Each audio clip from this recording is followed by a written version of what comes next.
अस्सलाम वालेकुम। आप लोगों में से काफ़ी लोगों ने पूछा है कि आपके कोई रिग्रेट्स हैं अगर होम स्कूलिंग के तो वो बताएं। अच्छा, I would say regret is a very big word. ठीक है, मैं नहीं कहूँगी। मुझे लगता है कि रिग्रेट अल्हम्दुलिल्लाह कोई भी नहीं है। रिग्रेट वो होता है कि जो आप सोचें कि ओ, यानी कि आपने वो इतनी बड़ी वो चीज़ कर दी और आप अभी तक पछताते हैं। पछतावा इज़ कॉल्ड रिग्रेट। तो रिग्रेट तो अल्हम्दुलिल्लाह कोई भी नहीं है।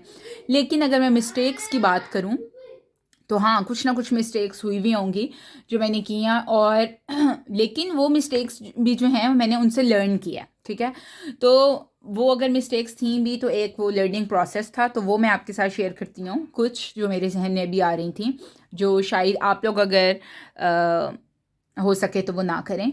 एक तो सबसे बड़ी मिस्टेक जो मुझे लगता है मैंने की कि वो पहले दोनों जो मेरे दोनों बड़े बेटे हैं मैंने उनको पढ़ाई की तरफ ज़रा सा जल्दी ले आई। मुझे मुझे लगता है कि मुझे भी जल्दी थी और मुझे लगता था कि अच्छा अब हम घर पे बैठे हुए हैं, इनकी एज के बच्चे स्कूल जा रहे हैं, तो मैंने इनकी एक वो शुरू करवा दी। लेकिन उससे अल्हम्दुलिल्लाह कोई ऐसा वो नहीं हुआ कि कोई वो पढ़ाई से भाग गए या उनका अब दिल नहीं करता। नहीं, ऐसा नहीं हुआ। मेरा ख्याल है उस वक़्त मेरे पास फ़रागत थोड़ी ज़्यादा थी कि बस 2 ही बच्चे थे और बड़े बच्चों के लिए हमें सबसे ज़्यादा जल्दी होती है कि हम शुरू करवाएँ। और पहले बच्चे की दफ़ा आपको बड़ी जल्दी होती है, आप सोचते हैं इसको मैं ये भी करवा दूँ, वो भी करवा दूँ। अभी भी मैं जिन माओं को देखती हूँ ना जिनको बहुत ज़्यादा परेशानी होती है कि क्या-क्या करवाएँ, वो असल में अपने पहले बच्चे के साथ काम। तो मेरा ख़्याल है कि मैंने भी वो किया और शायद अब मुझे लगता है कि मैं उस टाइम में उनको ज़रा-सा ज़्यादा खेलने देती।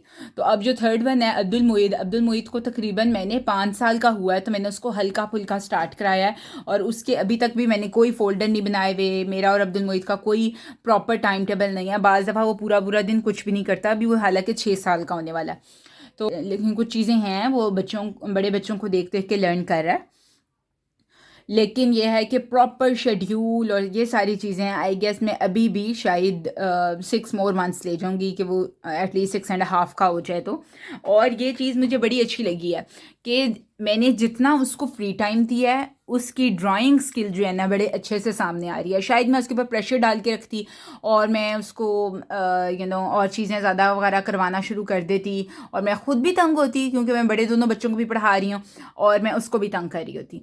तो बड़े दोनों के साथ मुझे ये लगता है कि चलो उस वक़्त मैं फ़ारिग होती थी, इतने सारे काम नहीं होते थे, तो अल्हम्दुलिल्लाह उस टाइम निकल गया। लेकिन आपको भी लगता है अगर आपके बच्चे 3 साल के हैं या 4 साल के हैं तो प्लीज़ टेक अ ब्रेक और एटलीस्ट बच्चों को 5 साल से पहले तो बिल्कुल उनकी पढ़ाई शुरू ना करवाएं।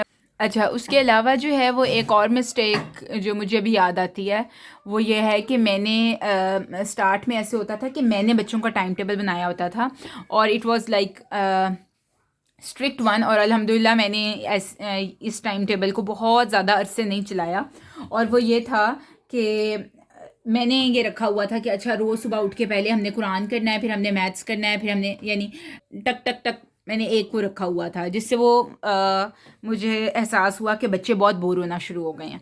तो अगर आप भी इस तरह करते हैं कि एक प्रॉपर एक टाइम टेबल है और वो बच्चे बोर हो जाते हैं उसमें, जिस तरह स्कूल में होता है कि रोज़ का इंग्लिश का ही पहला पीरियड है, फिर थर्ड वन जो है वो मैथ्स का ही है।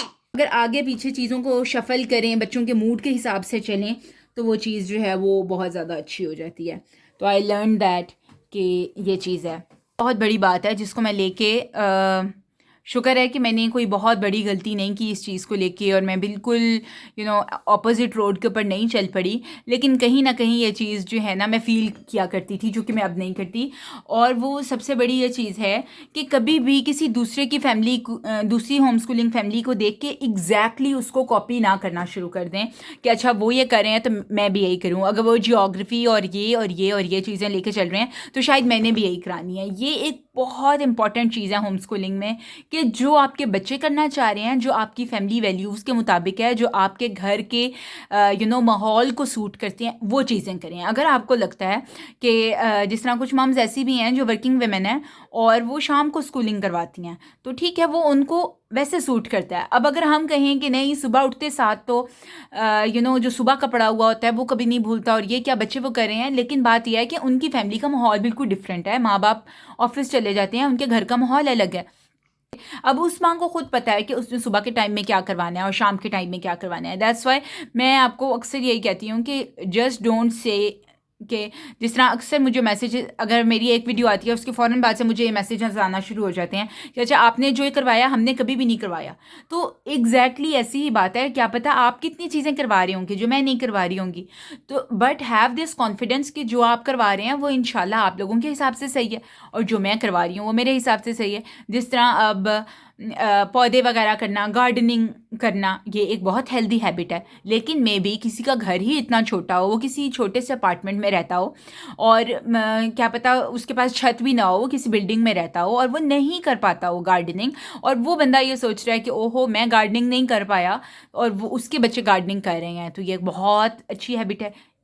एग्जैक्टली अच्छी हैबिट है, लेकिन अगर आपको सूट नहीं करती तो आप कोई और चीज़ देखें जो आपके अपार्टमेंट में हो सकती होगी और शायद वो किसी और के विला में भी ना हो रही हो, तो ये इस तरह की चीज़ें लेके चलें। इसी तरह लेगोज, अक्सर लोग मुझसे पूछते हैं कि अगर लेगोज ना मिलें तो क्या करें। लेगोज नहीं मिलते तो it's okay, it's not the end of the world. यानी ठीक है, अगर आप ले सकते हैं, अगर कुछ घर ऐसे होते हैं जहाँ पे बच्चे जो हैं बहुत ज़्यादा चीज़ें मुंह में डालते हैं, ऑफ कोर्स लेगो फिर उस घर के लिए भी नहीं है।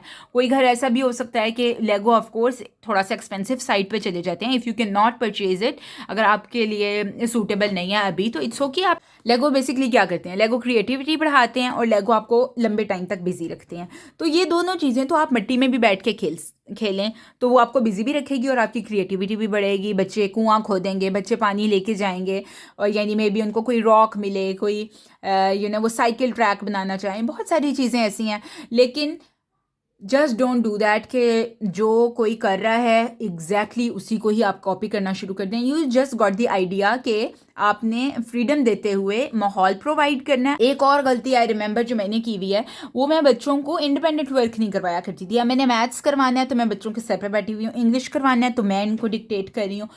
तो उससे मुझे, जब मैं हर वक्त उनके सर पे रहती थी तो मुझे लगता था कि शायद क्योंकि मैं अपना सारा इनपुट डाल रही हूँ, मैं अपना खून पसीना एक कर रही हूँ, तो शायद मैं बहुत एफर्ट कर रही हूँ और उससे मुझे सेटिस्फेक्शन मिलती थी कि हाँ मैंने कुछ काम किया, मैंने पढ़ाया है। लेकिन बाय द टाइम मुझे एहसास हुआ है कि बाज़ दफ़ा बच्चों को बहुत इंडिपेंडेंट टाइम चाहिए होता है। वो चाह रहे होते हैं कि हर वक्त अब मामा हमारे सर पे सवार ना रहें, आपकी प्रेजेंस चाहिए। You don't have to be there कि हर वक्त उनके सर के ऊपर और वो तंग आ जाएं आपसे, ना आपको कोई फ्री टाइम मिले ना बच्चों को कोई फ्री टाइम मिले। तो ये एक चीज़ जो है ना बहुत इंपॉर्टेंट है। बाज़ दफ़ा हफ्ते के 2 दिन ऐसे होते हैं कि कुछ ऐसे काम होते हैं जो जहाँ पे मुझे सर पे बैठना पड़ता है। बाज़ दफ़ा कोई ऐसा काम होता है कि आधा दिन में मुझे उनके साथ बैठना होता है। बाज़ दफ़ा ऐसे होता है कि जस्ट एक आधी चीज़ में उनको बस मेरी गाइडेंस चाहिए होती है, and they do what they want to do. और जब मैथ्स कर लिया, मैं पहले ये होता था कि मैं अब्दुल्ला के सर पे बैठी रहती थी, जब तक वो एक क्वेश्चन कर नहीं लेता था मैं उसको अगले क्वेश्चन पे जाने नहीं देती थी कि यहाँ से चीज़ सही करो, यहाँ से चीज़ सही करो। लेकिन अब मैं क्या करती हूँ, मैं उसको करने देती हूँ, वो अपनी मिस्टेक्स करता है जो वो मिस्टेक करना चाह रहा है। इट्स गुड कि वो मिस्टेक्स करें, और उसके बाद एंड पे मैं उसको जो है बाद में मैं उसकी वो टिक कर देती हूँ कि ये वाला आपका क्वेश्चन रॉन्ग है और ये वाला रॉन्ग है और ये वाला रॉन्ग है, इसको जाके दोबारा सही करें। तो वो उसको सही कर लेता है। लेकिन जब मैं उसके सर के ऊपर बैठी रहती थी और मैं उसको मिस्टेक ही नहीं करने देती थी कि नहीं 6 तो नहीं था, ये तो 7 था, और वो वहीं पे ही कर लेगा, तो फिर उसको मिस्टेक का कैसे पता चलेगा।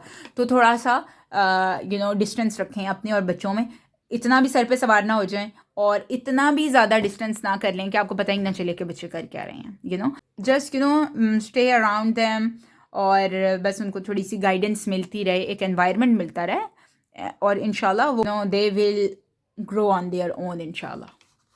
ठीक है, तो these were some few mistakes I guess I don't do any more. Okay, अस्सलाम वालेकुम।